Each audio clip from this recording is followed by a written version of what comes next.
ఈరోజు EAMCET exam results అన్నా భయంగా ఉంది, కొంచెం చూసి చెప్పవా? అందరికీ ర్యాంక్స్ వచ్చాయా సార్? మీకే ర్యాంక్ వచ్చింది sir?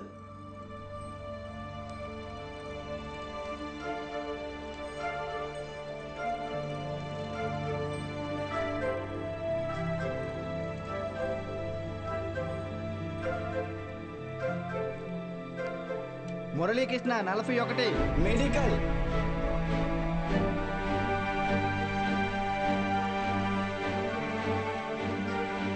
Suresh 59 medical. Bhargavi 9 medical. Kusuma 55 engineering. Congratulations. Anantalakshmi 43 medical. N Rambabu 29 engineering. M Venkatalakshmi 30. P Mahalakshmi 15. C Padmavathi 8. G Pramila 33. D Veeranna 9.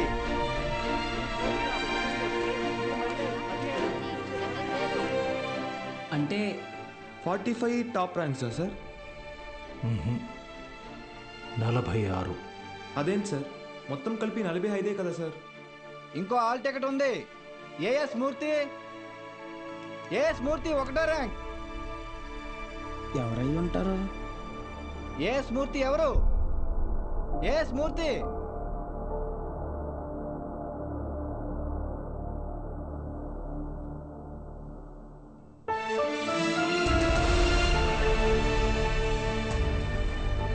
నాతో కలిపి 46.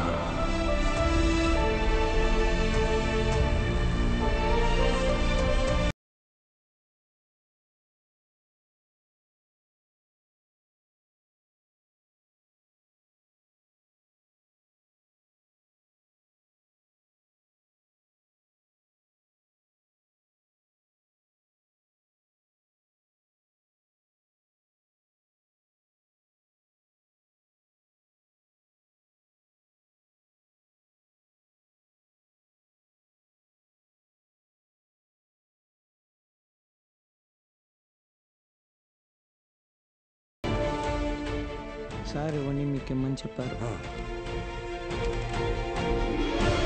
సతీ, నీ పూర్తి పేరు చెప్పు. అన్నవరం సత్యనారాయణమూర్తి. చాలా పెద్ద పేరురా.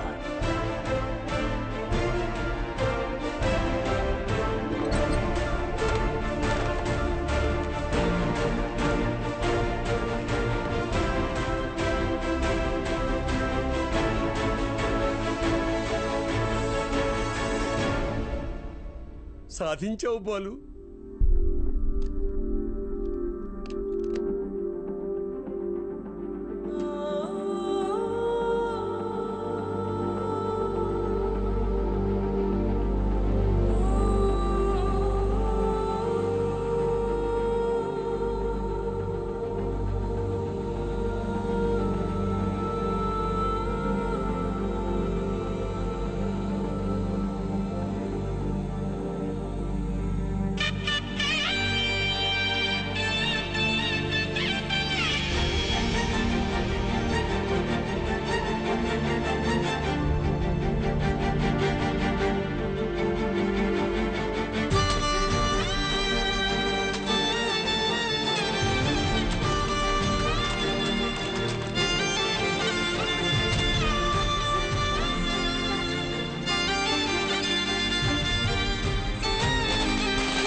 నైన్త్ ర్యాంకే కదా, అయినా సరే నెలకొక 3,000 నుంచి 4,000 ఖర్చు అవుతుంది.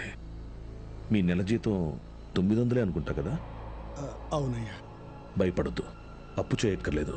మీ అబ్బాయి చదువు పూర్తయ్యేంత వరకు ఫీజు బాధ్యత నాది. పై చదువులకు అమెరికా పంపిస్తాను. అమలాపురంలో సబ్ ఇన్స్పెక్టర్గా పోస్టింగ్ ఇప్పిస్తాను. మీ అమ్మగారితో టౌన్లో హోటల్ పెట్టేస్తాను. నువ్వు చేయాల్సిందల్లా ఒక్కటే, నీకొచ్చిన మార్కులు త్రిపాఠి ఇన్స్టిట్యూషన్స్లో చదవటంలో వచ్చాయని చెప్పాలి. నువ్వు మా కాలేజీలో షార్ట్ టర్మ్ క్రాష్ కోర్స్ తీసుకున్నట్టు ఈ అగ్రిమెంట్ మీద సైన్ చేయాలి. మీ అమ్మ నాన్న పోగొట్టుకున్న పొలం ఇక మీదట మీదే. ZPTC chairman post, anonymous.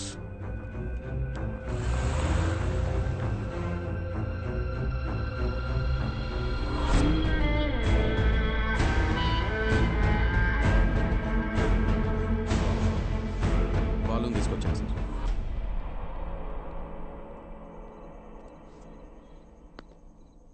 నీ స్టూడెంట్స్ సంతకాలు చేసి ఇచ్చారు నాకు. మీ ఈ ర్యాంకుల కారణం ఎవరని నిద్రలో ఎప్పటికినా త్రిపాఠి అనే చెప్తారా? పబ్లిక్లో పొరపాటుని పేరు తలిచిన ఒక్కరికి కూడా ఫ్యూచర్ లేకుండా చేస్తాను. అర్థమైందా? ఆ రోజు దట్ అసెంబ్లీ డే నీ ముఖం కూడా నేను సరిగ్గా గమనించేది. ఎక్కడో దూరంగా ఉన్నావు కదా, ఇంత చిన్నగా ఉన్నావు. వచ్చి నన్నే ఊడిద్దాం అనుకున్నావా? త్రిపాఠి సార్, చాలా రోజుల క్రితం మీరు నాతో అన్నారు, zero fees zero education, more fees more education అని. ఆ బోర్డులో ఉన్న స్టూడెంట్స్ ఎవ్వరికి వేలకి వేలు ఫీజు కట్టడం వల్ల ఈ ర్యాంకులు రాలేదు. మీరు వాళ్ళకి లక్షల లక్షల డబ్బులు ఆశ చూపించి వాళ్ళ ర్యాంకుల్ని, వాళ్ళ గెలుపుని కొన్నారు.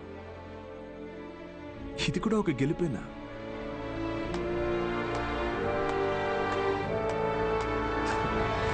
Okay sir, thank you sir. Take care sir.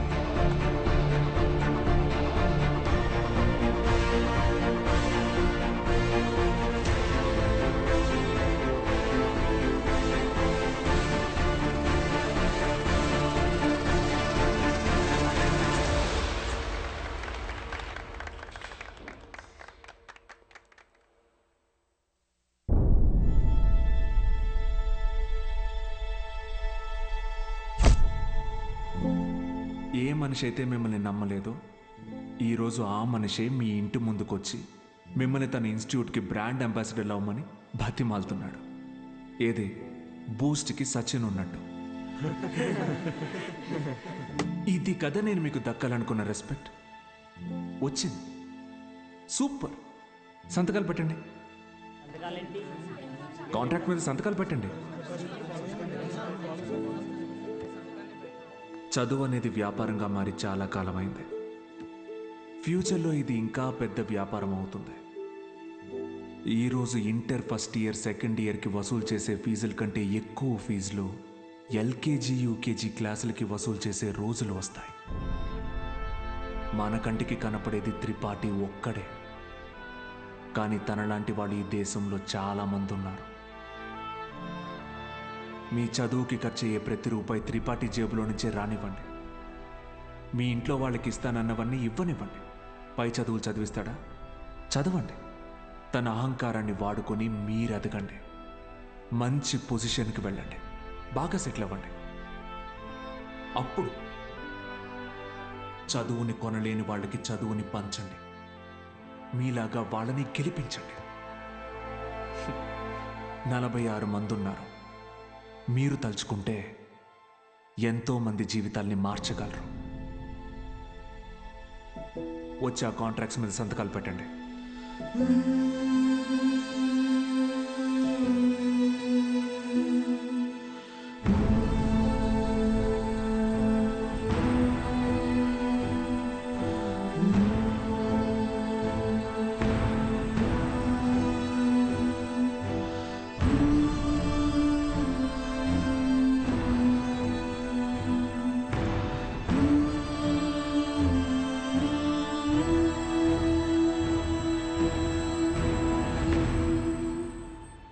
నేను త్రిపాఠి ఎడ్యుకేషనల్ ఇన్స్టిట్యూషన్లో చేరిన మొదటి రోజు ఎప్పటికీ మర్చిపోలేను.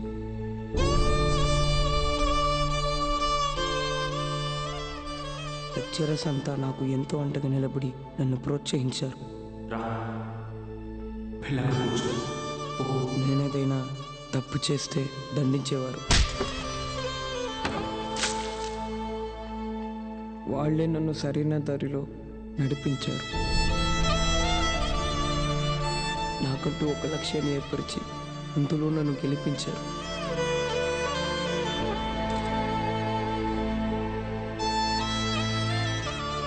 నాకు అమ్మ నాన్న లేరు. త్రిపాఠి ఎడ్యుకేషనల్ ఇన్స్టిట్యూషనే నా ఫ్యామిలీ. అక్కడికి అందరూ అమ్మ నాన్నలతో వస్తారు. నాకెవరూ లేరుగా, ఆయన వస్తారేమో అడుగుతారా?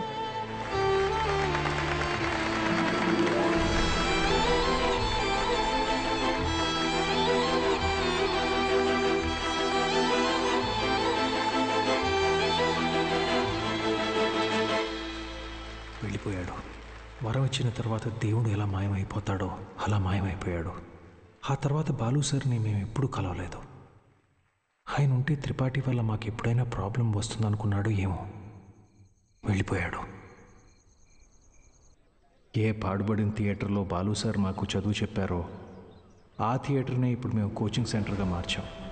సంవత్సరం పొడుగునా మా 46 మందిలో ఎవరో ఒకరు వచ్చి ఈ పేద విద్యార్థులకి క్లాసెస్ తీసుకుంటాం. అరే అభి మీ తాతరా? ఇక్కడ చదువు అమ్మబడదు, పంచబడుతుంది.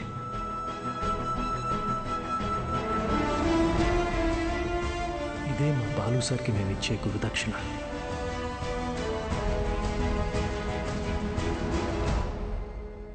ఇప్పుడు బాలు సార్ ఎక్కడున్నారు సార్?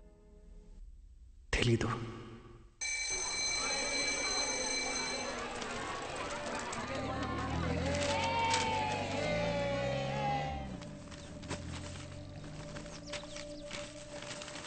அண்ணா ஒரு பண்ணு கொடுங்கண்ணா.